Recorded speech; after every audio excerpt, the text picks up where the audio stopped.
Good evening, everyone. Uh, Final interview for the week. Final games. I think games are already finishing. Winners are mostly decided. But today we have Team Hungary's representative. I will just avoid telling your name because I think I'll butcher it. So please introduce yourself. Hi, I'm Martin Rakowski, and I'm the team captain of Hungary. Hi everyone, thank you for having me. So, how have you been? How is the tournament treating you this time around? We are at 0-2 actually, so not our best one. Uh, yeah, we had a really close set with Canada. We just finished it like an hour ago. And I watched. I mean, was Istvan's Dragon God deck was the last game, yes, so it's 5-4 then. yes, it's 5-4. That was very intense for that one strength, as Istvan said. Wanna tell us, did you participate last year? I think yes. Yes, we did. So, what are the expectations for this year then? How was the last year? I think we did pretty well last year. We went first round of cut, I think. But we had, and we still have, I could say, much lower expectations this year because we have a much more casual team this year, mainly because most of us don't really play actively anymore. So the last grade for us Stalek. Sorry? The last grade testing playing was for Stalek. Yeah. There are some of us who haven't played since the last World Cup. Like the whole official cancellation really did a number on the players in the player base in Hungary. I think like 5 of us at most who play more or less actively anymore. But we managed to put together a team and we are here. Yeah, where is Tamas? There were many different issues that came together. Okay, so he didn't have the chance to play. With us this year. I hope next year or next time he will. Yeah. Great. So then, with the limited resources, how was the approach of player this year? For the deck building, sorry. For how did you choose the players this year for the World Cup? I assume the team is different. Is it the same? It's a bit different. There are some players who didn't want to participate, who did last year. So we had to find some new players. I think we have 2 players who didn't play last year. And this one is playing 2 roles this year. Yeah, it's the others all played. it's a little bit hard on this. We were in a similar situation when setting up our team, but I was firmly that no one is going to play twice unless really necessary in the end. I wanted because if someone is playing twice, it's usually one of your best players, and then you're losing a substitute. That was how I looked at the things. But if each one is pretty strong, so yeah, Istvan is one of our best players, so I'm pretty confident in that choice. Yeah, definitely worth considering. So, ban and restricted list, how did that affect you guys? Did you like the list in general, or the approach? There were some decks that it was pretty good for, especially our Mortal deck was positively affected by it. I'm playing Lannister, and it was really hard for us to put together a Lannister deck. We tried a lot of stuff, but we will get to that when we get to the Lannister one. And there were some that wasn't really affected, I think. Some were made stronger. We like the list. Yeah. In general, we like the list. So happy or sad for missing Shadows and Sea of Blood? We didn't really think about Sea of Blood. We don't really like that anyway. We probably would have played like Dark Sea of Blood if we could, for sure. But we didn't really miss that. I think it's a good thing that we don't have the shadow decks, even though I like the shadow deck very much. Uh, yeah. So I think it's good that we don't have the Kingdom of Shadows deck. Uh, I think maybe banning trade routes made other kinds of shadow approaches more or less unviable, or at least we saw that, so we went with crossing. I'm a bit sad about that, but we dealt with it, I think. So how did you choose agenda combinations with the restrictive being this time around there is limit to only one agenda, then uh, with the restricted list things changed a little bit but not that much. I think were there agendas that you were we have to play this 100% agendas that like not worth looking at? We started from like personal preferences. We have some players who had like pretty well-defined decks, like our Mortal deck. My brother is playing Mortal Wars, and he's played it for a while now. So we were pretty sure that our Mortal deck will be that. Our Stark player really liked Stark Hollow Hill, so we were pretty sure that we would go with that. Same with Dark Valyrian still. And after that, the remaining houses, we tried to determine what was the best for them. There were a few agendas that we tried with different houses. Like we tried House with the Red Door with Lannister 2 when we were still going with Banner Sun with the Drown God one. And we tried White Book with also Lannister. So we tried some combinations. Yeah, so looks like we had most troubles with Lannister. I can talk the most about Lannister because that's my deck and I know the most about that. But we had the most. I think we had the most trouble with finding the good Lannister deck. Yeah, it seems like we had the same experience. So Lannister was our last deck that we decided, and we went from because we couldn't play Crossing, we couldn't play White Book there, so we went from Banner Wolf. I don't know. We didn't try the dragon banner for all the strength and shenanigans, but we ended on Valerian Steel. For some reason, our players don't like banners that much, so we are all straight up agenda shenanigans. So we ended on Lion Valerian Steel, so that solves all the trouble that I mean in our eyes. Solve the trouble of draw, and you find big guys, make them bigger. Oh. Yeah, I like Lannister Valyrian still, actually, but we have the Targ one. Oh yeah, Targaryen really definitely is there. So. Yeah, and I really like King in the North in Lannister Valyrian still, and I didn't really feel like playing that without it.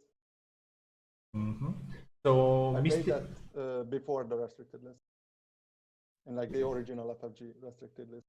Original FFG. There is no more FFG restricted list. Only the visionary of Hanus.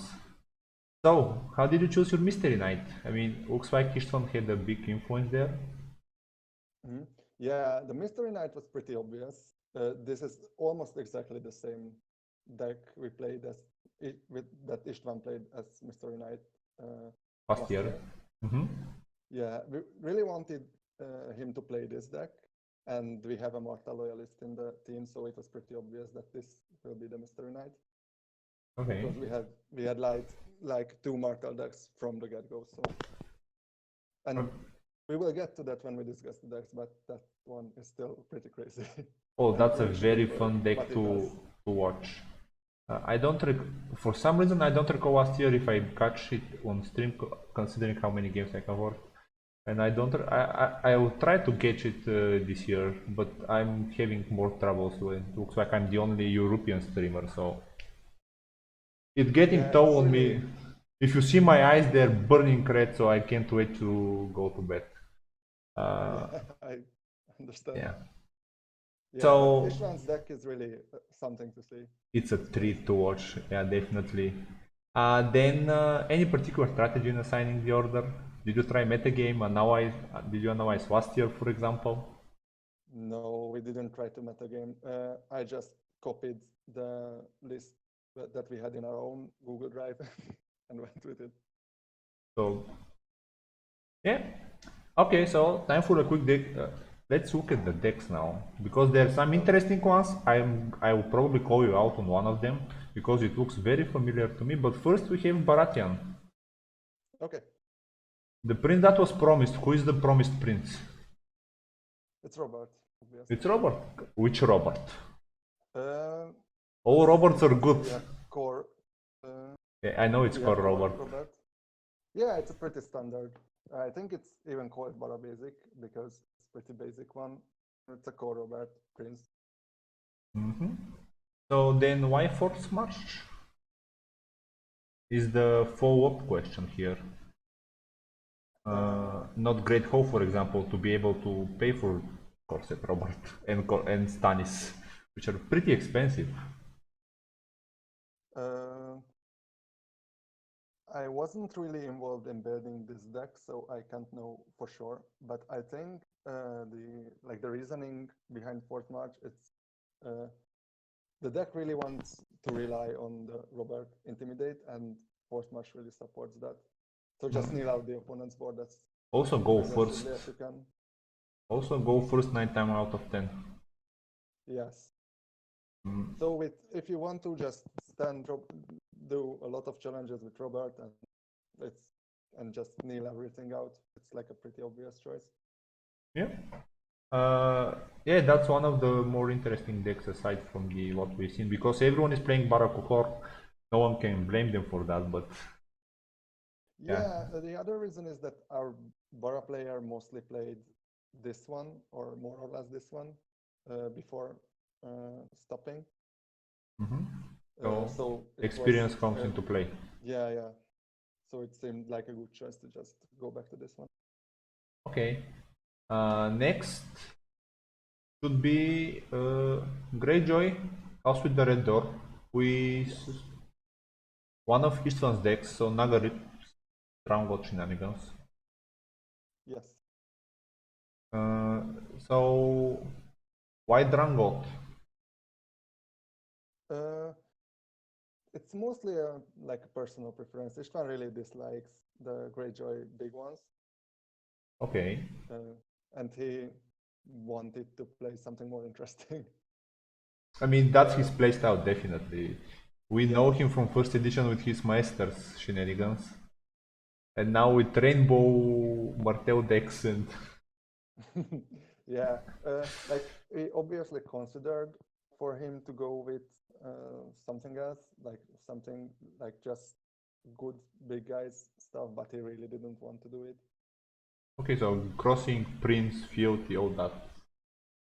Not Yeah, on the list. and we don't use Fealty in any other deck, so it could have happened, but he didn't want to, so, and that was like the most important thing for us, to have everyone play something that they want to play. Yep, definitely solid one. Is this your one, Esther, then? Yep. One Crossing, finally a one Crossing deck. Yeah, it was really hard, as we discussed, it was really hard to find a good Lani deck.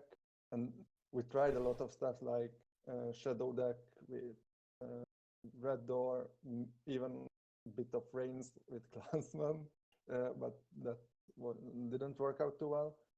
So we arrived on the conclusion that we want to have something that can just steal games.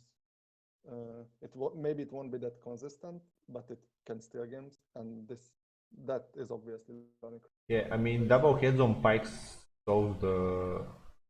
It's like 3 power. Done. So I have a few questions here. So I mean, double heads on pikes, a little bit of jumping shenanigans. What? Why not? Why did Sir Pounce did not make the list? I mean, he's the best knight. We all know that. So why did Sir Pounce did not make the list? Yeah, we really wanted to focus on the outside of characters. We really want to focus on just the most important stuff. And we really wanted to build on having Cersei. That's why we have even the prince. So So we arrived on the conclusion that it didn't do enough, and it's obviously It a bit doesn't cynical. knew the character. What else do you need it to do? But, okay, fair point, fair point. Next, Martel Wars to come. Mortal Wars. Obvious. By the way, I'm gonna give you flack. You didn't move your decks to the World Cup platform. I was looking at 5 restricted cards the whole time while making my stats. Yeah, we I'll deserve call better. you out on that. Absolutely. So Wars, no surprise, Desert Trader got free, Viper is free, so Mm-hmm. Wars to Yeah, come is free. I mean, if someone watching the stream, you'll see all the restricted cards that are currently in the list for the World Cup. That's why sorry guys. that's why it's chosen for the for best deck in Martel. Probably. Yeah, so obviously Doran's game is the restricted one here. Only 2 copies of it. Brave. Yeah, the problem with Doran's game is that it can really be stuck in your hand for like the whole game, and it can pose a problem. And this deck draws a lot, like a lot, with secret schemes and free not Starfall, yeah, Starfall Cavalry with Manning. manning the city walls and that And kind of stuff. City of And you Spiders. have a lot of time because you need like 5 or 6 turns. So, and we have Shadow Black Lane, so it's generally enough. I Yeah, mean, my brother is the one who plays this deck, and he has like almost exclusively played this for a while now, so we are pretty confident. we've seen a game earlier this week yesterday actually, where all 3 Doran's game got Hand's Judgment, so that's Yeah, what obviously we they've like, experienced. yeah, I think the spicier thing in this is to the spears, and we see a lot of Mortal Wars decks that don't run to the spears, and we have really no idea why, because that's great. Yeah, definitely. Mortal Wars players play to the spears. That's what we get. I would say that the list is pretty tight, depending what you want to do. This is a third version I see, or fourth, because Dave is playing it one way. Plomen, do you know our Plomen? You know him from Starlight, you've seen them. Or met, probably. So he has a different play style, and considering it's worth to commit, all the pod decks look completely different. So, Yeah, this is a pretty board focused and more like aggressive. I see Summer Harvest that haven't shown its face in ages. So, an interesting choice there. But with the open deck information, of course, it makes a lot of sense to have it there as a economy pot. I, for example, have forgotten for that card. Following up, we have Disney Martel. That's how it's labeled. Goes on Disney, wine. yes. So this is Istvan's 17 power Doran's game deck. Yes. That's the best show deck that shouldn't work, but it does. Oh, it's Southcliff Sailors are amazing. Yeah, that's what I can. Okay, we recovered. We almost dropped the internet, almost stopped. Yeah. So what can you? Is there some story behind this? Can you share something with us for the deck? How is it So born? I'm not sure how it was born, but Istvan's been playing it for more than a year. He played it in last year's World Cup. He played it in Stalek. So yeah, and we are like always just amazed that this works because it like looks like so janky. Yeah, it's pretty. Through the years, this looks like made a lot of consistency because for some reason, Metalwork works amazing in this deck. And Yeah, it does. it's a to me it was a surprise after I saw it and then we saw implementation. I hate Southcliff Sailor with passion for different reasons, melee reasons, where it got its stole a melee game from like under my nose from 0 to 15, but from other total different shenanigans. But yeah, Yeah, very it's really thematic because like the sailor comes with the ship, Yeah. and everyone Uh, searches for the soul of the sailor. So that's awesome. yeah, pretty thematic. Then okay, so that's it. This deck, do you know how the highest that Tristan has gotten with it in power? Do you recall from last year?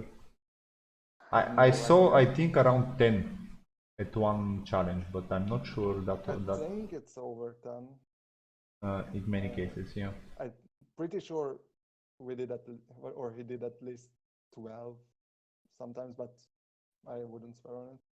So it doesn't matter at how much power you start the turn, right? It's all about that Doran's game. Yes. Okay, so next, it says NP deck and it's not Nightwatch Summers. So banner of the stack again, double heads on spikes. You wipe your heads on spikes, like Yeah, we do. we. That's for sure. Yeah, behind the like the idea behind this deck is just to put together like everything that can be a bad experience to play against, like a lot of stall and steal stuff. And no Yoren. Clydes it was Clydes is much more MP, so Really? I we mean, thought so. okay. Then Like Clydes is annoying for a long time. You get just get your run once and you get over it, but like Clydes is always there. unless you can Yoren like 5 times in a row. Yeah. Definitely interesting approach. I like all the Queensman Red Priest Vanguard Lancers nonsense. So people will really hate you for that, definitely. Um, so yep. Why in of the crossroads? In at the crossroads. Does the deck struggle? It shouldn't struggle for cards. There is three finger hop in it. Uh, if I'm honest with you, I have no idea. I don't know why it's. And also it's running double resets, which is a surprise for the Nightwatch faction as a whole. To see double reset there. Like this is a really stall focused deck, so I think it was a logical choice to just limit the opponent's board, and we don't have like that many characters that we are really afraid to lose. Okay. Next we have Stark Knight of the Hollow Q. Can I call you out on this deck? This looks like Tanas decks from Stalek, like 99% of it. I think it's in the deck's name too, that it's based on that. Probably. No, I mean, that marriage pack looks very familiar. And 3 times of it, so yeah. Actually, I agree that's a great deck. I love it. I love this deck. And how our players approach Knight of the Hollow Q is completely a little bit different. So. Yeah, our Stark player really likes playing Stark Hollow Hill. He really likes the Bolton flavor, like flavor-wise the Bolton stuff, and I'm also a huge we fan of just the went bolt. with the deck that he played Yeah, currently. I'm also a huge fan of the Bolton Flare, not in recent times because I switched from Nightwatch Wolf to currently I play Nightwatch Conclave for the World Cup if you've noticed, and Bolton Flares are not my friends this time around. um, so yeah, I mean, I assume because it's just taken, do you have any idea why the marriage pack then? I mean, I know why it was in Stalek's deck just because Kuhor was a pain to deal with this whole stuff. So that's why we played March back then. But why now? Uh, I think it's just there to help pushing through the military, but I'm not sure it's a good choice to have it in there, to be honest. In today's game, I think it was a liability. Yeah, Okay. but this is also a deck that I wasn't part of building, so I can be sure. I mean, But I'm not sure this is a good choice there, honestly. I'm a huge fan of it by the way. So, and considering I think it's our deck. I have to talk Yeah, with. it's absolutely possible. I think it's in the name of the deck. Yeah, it says Wurz and Stalek, so yeah. Yeah. But considering that we piloted two Stark of the whole Hue decks, this is the one of the other versions of ours. So next, Targaryen Valyrian Steel. Now I have to find the restricted card. Oh, it's Great Hall. Okay. It's great. Oh, yes. Yeah. So why Great Hall not Kotyo, for example, or breaking, not breaking tags, but return to the fields, more commonly used. Mm, we had our Targaryen player come in like pretty late in the team selection, Hmm? and we just went with his deck, so we didn't really work on that too much. Probably he felt that it was a really integral part of what he wanted to do. But we like didn't strategize on this deck too. We I just see. went with what our Tark player was experienced with. Okay, I see Payat Pre there, card we haven't seen like never. And then Yeah, Pirate Pre. This is also a card I've tried to convince him not to run before, but obviously I was unsuccessful in that. yeah, I mean, if he feels comfortable with it, he feels comfortable with it. Yeah, our goal here was to have him run a deck that he knows and he likes. Also, And this I is see an unconventional attachment there. I see Lady Forlorn, which an interesting, isn't? I mean, does it work on Daenerys? I have to put the text for that card. I don't know it by hand. I'm failing here. Uh, I think it can be put on the Norris, and if after that he runs Great Wall, we had Also, it's a strength for our neutral Tark attachments. game yesterday, I think yesterday, and I think it was on the Norris. Yeah, no, it can, I just didn't know what it does. So it gives strength for each neutral location you control. So this Yeah. makes the Great Hall the obvious choice in the Rose. So it could be additional 5 strength aside from the Yeah. Tokar that fix everything else. But, okay. Yesterday, the Norris had like 19 strength, I think. So, Then the more important question: why no the prince who came too late, or in this case, Fiery Queen? In a 75 card deck, feels a little bit sketchy to not be able to find your queen. yeah, it's also a personal preference. I can understand not liking Prince. Maybe it can feel too slow. Also, you need to hit that bodyguard immediately in the action window, so Yes. probably that as well. Next, but last but not least, should be Tyrell. So, White Book. Looks like a lot of people like the White Book, White Cloak. So no, I was about to say no Bison, but I just saw him. Let me find a reason to complain about this deck. Left and right are not King of Cards. Yeah, they are not. This is actually a deck that was built by Benji from France, who helped us a lot in the preparation stage of the game. So shout out to him. And this deck was built by him. Like this is exactly a deck he built.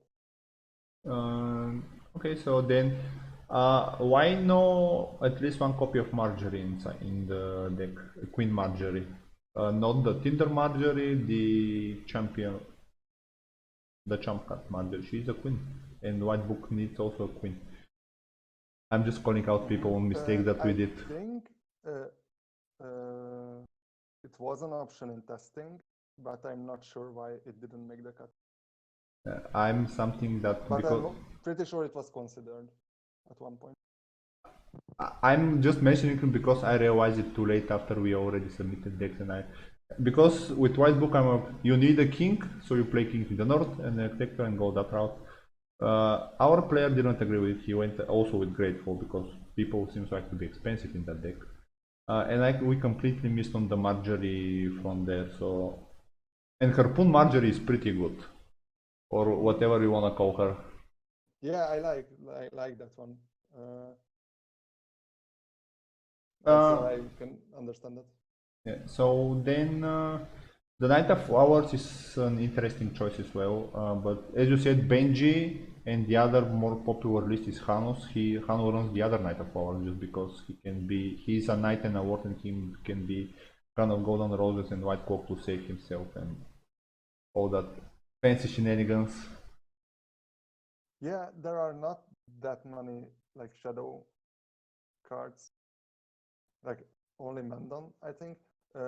So he's not as good, but he's a Kingsguard, and the other one is not, I think. Yeah, he is not, but he is a ward, so he can carry the Crown of Golden Roses, while the Kingsguard is not a ward and he cannot carry the Crown of Golden Roses. So that's what additional. I'm talking about just additional access to a king because. Yeah, yeah, I get it.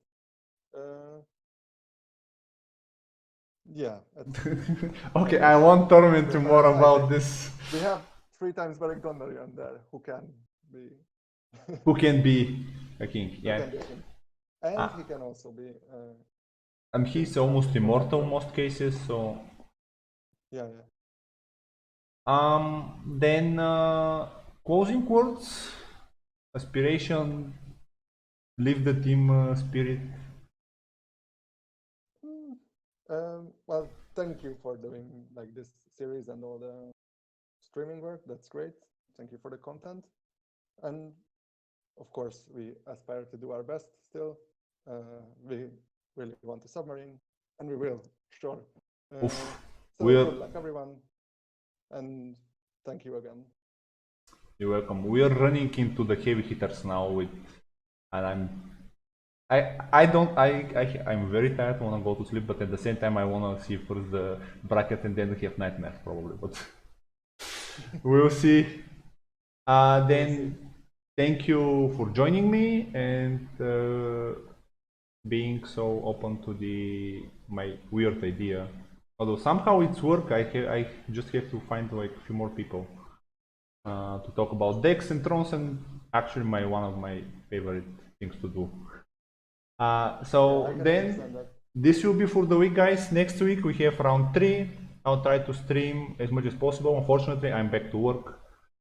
I had a little vacation, so that was a lot of streaming and content creation. Next week we'll see you probably mostly in the nights. Monday we have interview with team. I think Czech Republic. No, Czech Republic is in Tuesday. So Latvia is on Monday. So no, Catalonia is on Monday. Latvia was yesterday. So Catalonia is on Monday. Czech Republic is on Tuesday. And other than that, I have no idea how the streaming, the schedule. We have to see the brackets first. Thanks again, everyone. Have a nice evening. Stay healthy. Bye bye.